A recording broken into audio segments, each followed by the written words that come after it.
ગુજરાતમાં આ દિવસોમાં કોંગ્રેસની ન્યાય યાત્રા ચાલી રહી છે। મોરબીથી આ ન્યાય યાત્રાનો પ્રારંભ થયો હતો ને હવે આવતીકાલે આ ન્યાય યાત્રા અમદાવાદ પહોંચવાની છે। તેને લઈને ગુજરાત કોંગ્રેસ પ્રદેશ પ્રમુખ શક્તિસિંહ ગોહિલે ન્યાય યાત્રાને લઈને મહત્વનું નિવેદન આપ્યું છે અને સાથે જે પાપનો ઘડો ન્યાય યાત્રામાં હતો ને જે ગુજરાતભરમાંથી તેમને રજૂઆત મળી છે તેને લઈને તેમણે શું વાત કહી છે તે વિશે વાત કરીશું આ વિડીયોમાં।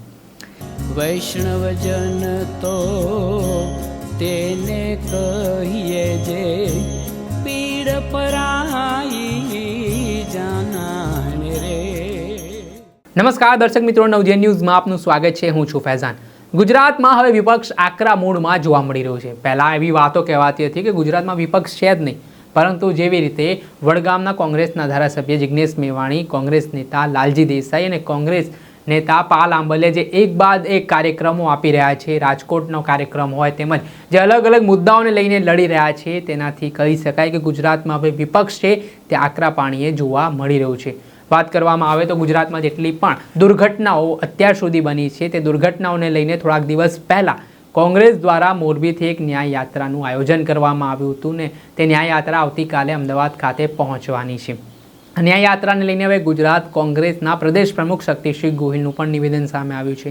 જે નિવેદનમાં આ જે ન્યાય યાત્રા મોરબીથી લઈને ગાંધીનગર સુધી જવાની છે અને આ ન્યાય યાત્રા દરમિયાન તેમને જે પાપનો ઘોડો મૂકવામાં આવ્યો હતો કોંગ્રેસ દ્વારા, તેમાં જે રજૂઆતો તેમને મળી છે, જે ફરિયાદો મળી છે તે ફરિયાદોને લઈને આગામી સમયમાં કોંગ્રેસના નેતાઓ છે, ધારાસભ્ય છે, તેમજ સાંસદ સભ્યો છે તે રાજ્ય સ્તરના સવાલો હશે તો તે ધારાસભ્ય ઉઠાવશે, કેન્દ્ર સ્તરના સવાલો હશે તો તેઓ જે સાંસદ છે કોંગ્રેસના તેઓ દ્વારા ઉઠાવવામાં આવશે અને સરકારનું ધ્યાન દોરવામાં આવશે અને સાથે જે લોકો પીડા અનુભવી રહ્યા છે, અત્યાચારનો સામનો કરી રહ્યા છે, તેમને ન્યાય મળે તે માટે લડત પણ ચલાવવામાં આવશે।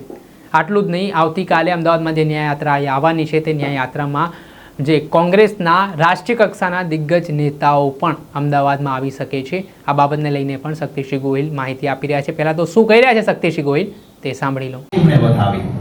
પોતાના પ્રશ્નો આપ્યા, યાત્રામાં એક ઘડો રાખેલો છે, લોકોને જ્યાં જ્યાં સમસ્યા લાગતી હતી ત્યાં સામેથી એમના પ્રશ્નો લખીને ઘડામાં અર્પણ કર્યા છે। આ કોઈ ગિમિક નથી। આ તમામ આવેલા પ્રશ્નોનું સંકલન કરીશું। સરકારને લોકોની વ્યથા જે અમે લોકોની વચ્ચે જઈને રોડ ઉપર જઈને મેળવા છે પ્રશ્નો, એ પ્રશ્નો આપીશું। રાજ્યને લગતા છે ત્યાં અમારા ધારાસભ્યશ્રીઓ વિધાનસભામાં પણ મોકો મળે ઉઠાવશે અને હું અને ગેરીબેન ઠાકોરે સંસદમાં ઉઠાવવાને યોગ્ય કેન્દ્રને લગતા પ્રશ્નો હશે અને સંસદીય સમિતિઓમાં અને સંસદના ફલક ઉપર પણ ઉઠાવીશું। લોકોને બહુરૂપીની જેમ વારંવાર નકલી અધિકારીઓ રહેતા હોય, શિક્ષક ફોરેનમાં અને અહીંયા પગાર પડતો હોય, શિક્ષણ કેટલું કથળે, આદિવાસી માટે આવેલી રકમ નકલી ઓફિસ ઉભી થઈ જાય ને પૈસા ખવાતા હોય, પીએમઓ નો નકલી અધિકારી મળે, સીએમઓ નો નકલી અધિકારી મળે। આ પ્રકારની પરિસ્થિતિ પહેલા ક્યારેય નહોતી। ત્યારે આ પ્રકારના પ્રશ્નો પણ પહેલી વખત ગુજરાતમાં ઉભા થયા। આપણું ગુજરાત જૈનોની તીર્થભૂમિ, મહાત્મા ગાંધીજીની જન્મભૂમિ, સરદાર સાહેબની જન્મભૂમિ, ક્યારેય ડ્રગ્સમાં રેર કેસ જોવા મળતો, એના બદલે આખું એપિસેન્ટર સમગ્ર દેશમાં સૌથી વધારે ડ્રગ્સ એ આપણા ગુજરાતમાં મળે અને એનું કારણ એ જ કે જે લોકો આવી ગેરકાયદેસર પ્રવૃત્તિ કરે છે એ ભાજપને ધન સંગ્રહ આપે, ભાજપ સાથે ફોટા પડાવે, નેતાઓ સાથે ખેસ પહેરે। સુરતમાં એક વ્યક્તિ પકડાઈ, જે ડ્રગ્સમાં રહેલી વ્યક્તિ એક કેન્દ્રીય મંત્રી, રાજ્યના ગૃહમંત્રી, રાજ્યના ભાજપના નેતાઓ એમની જોડે એના ફોટાઓ વાયરલ થાય। આઈબી નું કામ આ બધું હોય છે કે કોણ મળે છે એનું ધ્યાન રાખવાનું અને નેતાઓને કહેવાનું કે તમારી આજુબાજુ ફરતો કે તમે જેને ખેસ પહેરાવો છો એ માણસ કેવો છે આપણને અમને ખબર ના પડે. વિરોધ પક્ષની સેવા આઈબી એ કરવાની હોતી નથી, પણ સરકારને તો આઈબી નું એ મદદ મળતી હોય અને છતાં આવું બને. નીટની એક્ઝામનું મુખ્ય કેન્દ્ર એ ગુજરાતનું ગોધરા પકડાય અને જે સંસ્થા એમાં સંડોવાયેલી હોય એનો મુખ્ય માણસ એ ભારતીય જનતા પાર્ટીને ધન સંગ્રહમાં પૈસા આપતો હોય એનો ચેકની વિગત મેં મારી દિલ્હીથી પ્રેસ કોન્ફરન્સ કરી એમાં રજૂ કર્યું હતું. ચેકની કોપી જ કે આ નંબરનો આ બેંકનો ચેક એમણે આપેલો છે. આવી વ્યક્તિઓ સાથે જ પણ ભારતીય જનતા પાર્ટીનો ગ્રોહ. જે વ્યક્તિ નીટની એક્ઝામમાં બીજી એક તોહમતદાર વ્યક્તિ છે, ગાંધી આશ્રમ સુધી યાત્રા ચાલશે. એમાં પ્રદેશના નેતાઓ આગેવાનો પણ જોડાશે. આપ સૌને પણ આમંત્રિત કરું છું. એક સૌથી મોટો મહાકાય ભ્રષ્ટાચાર એ હિડનબર્ગે ઉજાગર કર્યો, અદાણીના અને સેબીના સ્કેમનો.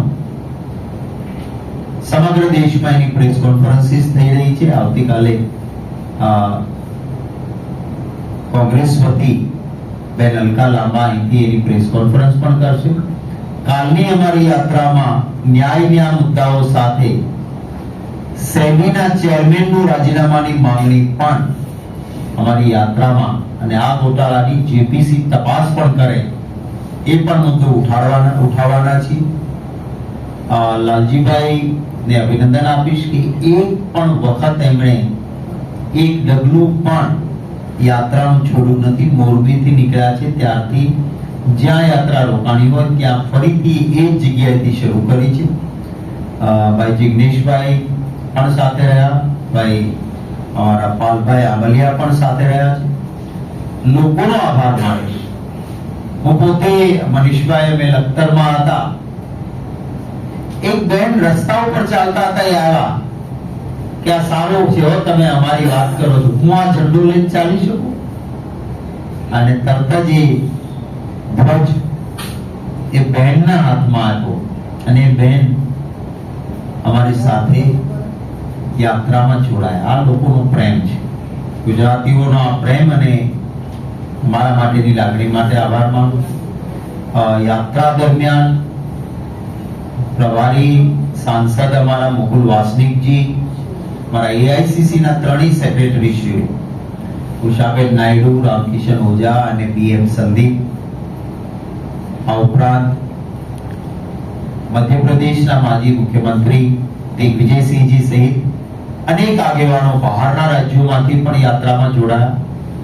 એમનો પણ આ તકે આભાર માનું છું. આવતીકાલે મેં કહ્યું એમ 3 વાગ્યાથી શરૂ થઈને ગાંધી આશ્રમ સુધી યાત્રા જશે. 23 તારીખે ગાંધી આશ્રમથી યાત્રા નીકળીને ચાંદખેડા જશે. સાંજે 6 વાગે ચાંદખેડામાં યાત્રાનું સમાપન થશે અને જે પ્રશ્નો આવ્યા છે એનું સંકલન કરીને જ્યાં જ્યાં લોકોના ન્યાય માટે પહોંચાડી શકીએ ત્યાં અમારી વાત પહોંચાડીશું. આપના કોઈ પ્રશ્નો હોય તેમનું સ્વાગત છે. હતા કોંગ્રેસના પ્રદેશ અધ્યક્ષ શક્તિસિંહ ગોહિલ. તેમણે આટલું જ નહીં, ગૃહ રાજ્યમંત્રી હર્ષ સંઘવી ઉપર પણ પ્રહાર કર્યા હતા. થોડાક દિવસ પહેલા સુરતમાં એક વ્યક્તિ એમડી ડ્રગ્સ વેચતો પકડાયો હતો ને તેના ફોટા ગૃહ રાજ્યમંત્રી હર્ષ સંઘવી સાથે વાયરલ થતા શક્તિસિંહ ગોહિલે આ મામલે આકરા પાણીએ જોવા મળ્યા હતા ને તેમણે ઇન્ટેલિજન્સ બ્યુરો સામે પણ સવાલો ઉઠાવ્યા હતા કે ઇન્ટેલિજન્સ બ્યુરો શું કરી રહી છે.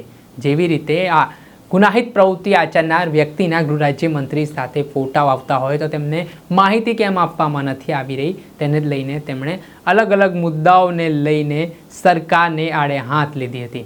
હવે જોવાનું રહ્યું કે આવતીકાલે આ ન્યાય યાત્રા છે તે અમદાવાદ આવવાની છે ને ત્યારબાદ છેલ્લો દિવસ ગાંધીનગર આ ન્યાય યાત્રાનો રહેવાનો છે ને જે એક પાપનો ઘડો સાથે કોંગ્રેસ દ્વારા ન્યાયયાત્રા ગાંધીનગરમાં એ પાપનો ઘડો ફોડવામાં આવશે તેવી વાત કહેવામાં આવી રહી છે. અને જે જુદા જુદા જનતાઓના પ્રશ્ન છે તે જનતાના પ્રશ્નોનો પણ અવાજ ઉઠાવવામાં આવશે. ત્યારે આ ન્યાયયાત્રા કેટલી સફળ થાય છે ને ગુજરાતના લોકોને કેટલી જલ્દી ન્યાય મળે છે તે જોવું રહ્યું. દર્શક મિત્રો, અત્યાર સુધીમાં બસ આટલું. આવા નવા વિડીયો સાથે આપણે માહિતગાર કરતા રહીશું. એટલે નવજીવન ન્યૂઝની ચેનલને આપ લાઇક કરી લો, સબસ્ક્રાઇબ કરી લો અને શેર કરવાનું ભૂલતા નહીં. નમસ્કાર.